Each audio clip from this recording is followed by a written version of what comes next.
Welcome to another edition of Kaya TV.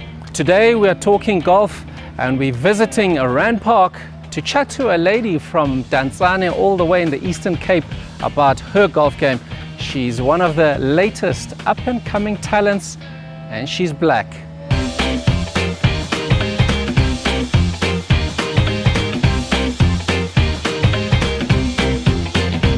Today we are talking golf and I am joined by amateur golfer Zethu Myeki, and we'll be chatting a little bit about how she got into golf and what she's been doing.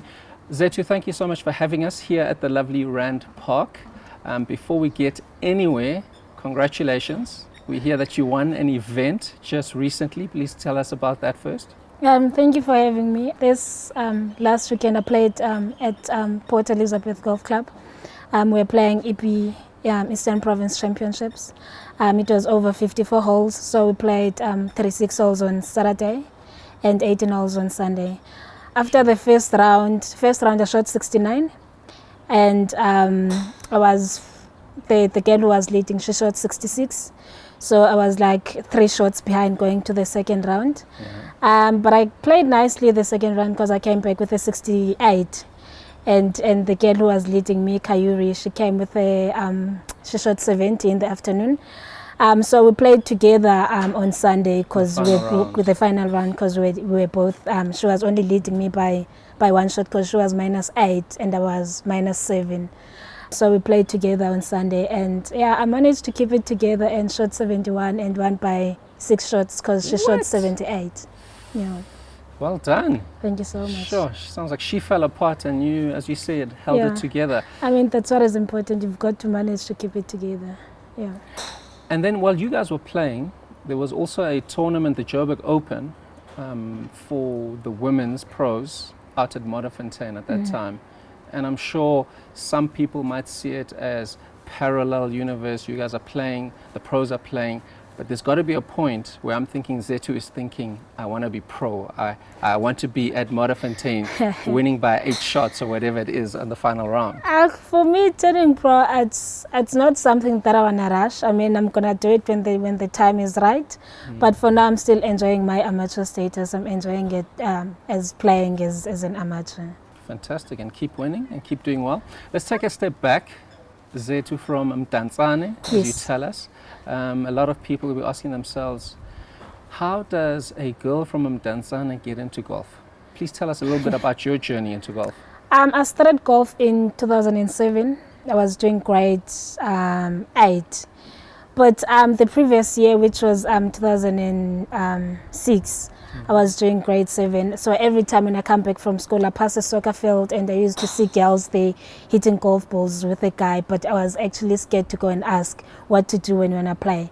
But luckily the following year, one of the girls who was in the soccer field, she was in the same class as me. Okay. So I asked her what to do when I play golf and she invited me to the field and the rest is history. Now, golf is not easy, and I know this because I try to play golf. At what point do you go from, okay, my friends are playing golf on a soccer field, at what point do you realize, hang on, this is good? Did it just come naturally? It just came naturally. I just loved it. For me, I always say it was love at first sight. Yeah. And then, okay, so you realize you found something you love. Tell us the next few years, what happens until you are now here in Joburg? I mean, so as soon as I started playing, there's South African Development Board, so which I was part of that because they help us youngsters who are starting golf.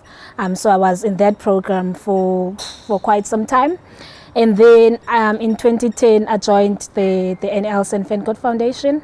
Okay. But then they were only focusing on juniors. So once you turn 18, they were no longer looking at you like once you turn 18.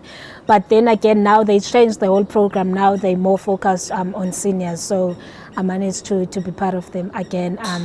I'm starting from 2015. So I've been with the NL St. Fencott Foundation since 2015 now. Fantastic. Any else? Foundation, everybody knows the Big Easy, does fantastic work locally and abroad. But tell us, what is it that they help you with in the Ernie Els Foundation? Basically, they help me with, I always say with everything, because with my equipment, my clothing, tournaments, all the tournaments, they pay for that, accommodation, flights. Wow. So they basically do everything for me. I'm so grateful that I have them by my side. So it's kind of like a sponsorship before you actually get to the sponsorships. Yep. And what then is required of you in return to Obviously- maintain your... Obviously, when you are part of the NLS Fencode Foundation, you have to study. Hence, I am studying. So you've got to study something. It doesn't matter what it is, but you have to study. So that's why I'm studying. I'm doing golf club management. This is my second year. So they're helping me with that because they're paying for my studies as well. So yeah. Why golf club management? Um, What is the dream here? no, Are the you going back dream. to Mdatsane to open your own golf course or something? About that, I don't know, but I'll see about that. But the dream is to just, because one day I do want to turn pro.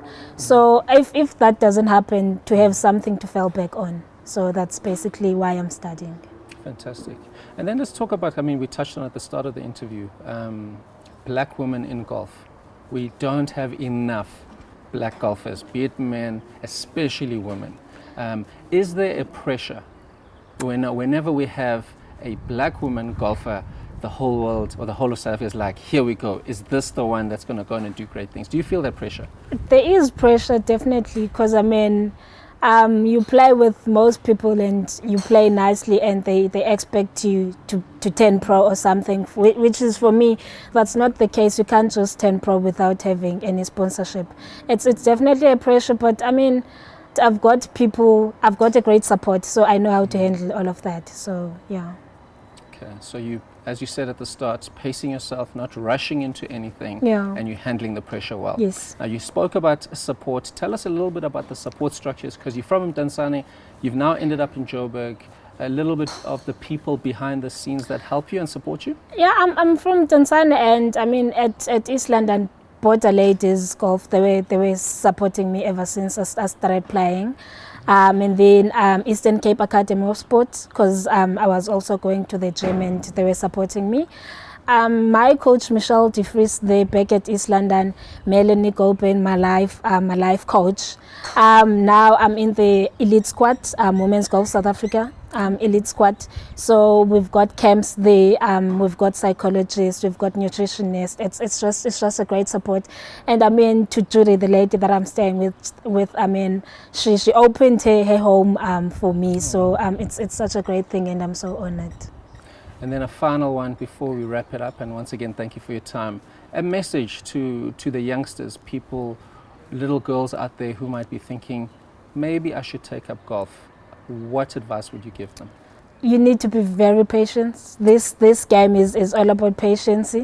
I mean, if you don't have that, I don't think you will manage to pull it through. But other than that, I mean, if you believe in something and you know that this is what you want to do for the rest of your life, I mean, just go for it. The only limit is only yourself, no one else. Sure, the only limit is only yourself. Zethu, thank you so much for your time and sitting down with us, and we'll be watching you closely, obviously not trying to put pressure on you, and we wish you the best for your future. Thank you very much for having me. Well, that was Zethu Myeki, definitely one to keep an eye on. And from us here at Kaya Sports, I'm Sandile van Heerden.